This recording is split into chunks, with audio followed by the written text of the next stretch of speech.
سوتلاچ یه دسر خیلی خوشمزه و معروف ترکی است که طعمش تقریبا شبیه شیربرنج خودمونه، اما یکم متفاوت‌تر و البته خوشمزه‌تر. بریم که با هم درستش کنیم. برنج رو از قبل خیس کنید، بریزید داخل قابلمه، بهش آب اضافه کنید، بذارید رو حرارت تا خوب بپزه و به اصطلاح برنجتون وا بره. وقتی آبش کشیده شد، شیر و شکر رو بهش اضافه کنید، اجازه بدید شکر حل بشه و جوش بخوره. تو این فاصله نشاسته ذرت رو با یه لیوان شیر حل کنید. وانیل و زرده تخم مرغ رو هم بهش اضافه کنید. وقتی یک دست شد به مایع اضافه و مدام هم بزنید که ته نگیره.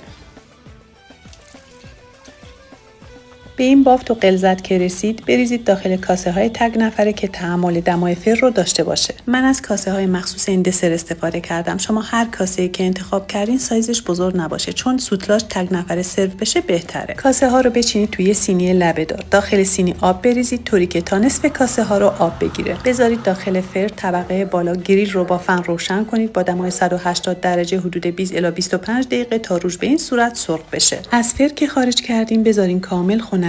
بعد با خلال پسته گردوی خورد شده، کنجد یا پودر دارچین تزیین و نوش جان کنید. دوست عزیز، اگه از اکسپلور این پست رو میبینی، فرشته قربانی هستم. حتما به پیجم سر بزن که کلی آموزش خوشمزه و رایگان دارم تو پیجم.